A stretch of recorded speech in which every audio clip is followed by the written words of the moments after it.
नमस्कार। आप देख रहे हैं हमारा खास न्यूज अपडेट और आज हम बात कर रहे हैं एक ऐसी खबर की जो लाखों केंद्रीय कर्मचारियों और पेंशनर्स की जिंदगी पर सीधा असर डाल सकती है। 8वें वेतन आयोग को लेकर बड़ी हलचल शुरू हो चुकी है और इस बार जो फॉर्मूला सामने आया है वो पहले से बिल्कुल अलग और काफी दिलचस्प है। जरा सोचिए, अगर आपकी सैलरी इस बात से तय हो कि आप रोज कितना खाना खाते हैं, या यूं कहें आपकी थाली ही आपकी तनख्वाह तय करे।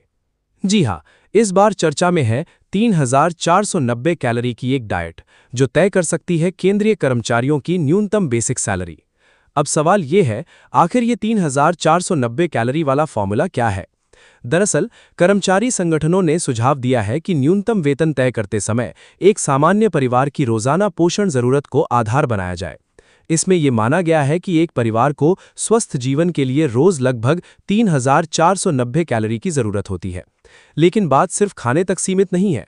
इस कैलोरी बेस्ड कैलकुलेशन में शामिल है अनाज, दाल, दूध, फल, सब्जियां और साथ ही कपड़े, मकान का किराया, बच्चों की पढ़ाई, बिजली पानी, मेडिकल खर्च और रोजमर्रा की जरूरतें। यानी इस बार वेतन तय करने का फोकस सिर्फ जीवित रहने पर नहीं बल्कि सम्मानजनक जीवन जीने पर है। अब आते हैं सबसे बड़े सवाल पर। अगर ये फॉर्मूला लागू होता है तो सैलरी कितनी बढ़ सकती है? कर्मचारी संगठनों की मांग है कि न्यूनतम बेसिक सैलरी को मौजूदा 18,000 रुपए से बढ़ाकर सीधे 69,000 रुपए किया जाए, यानी 3 गुना से भी ज्यादा की छलांग। और इसके पीछे जो फिटमेंट फैक्टर प्रस्तावित किया गया है वो करीब 3.83 बताया जा रहा है। अब अगर ऐसा होता है तो सिर्फ बेसिक सैलरी ही नहीं बल्कि डीए, एचआरए और बाकी अलाउंस भी उसी अनुपात में बढ़ेंगे, जिसका मतलब है जबरदस्त इजाफा। लेकिन क्या ये सब इतना आसान है?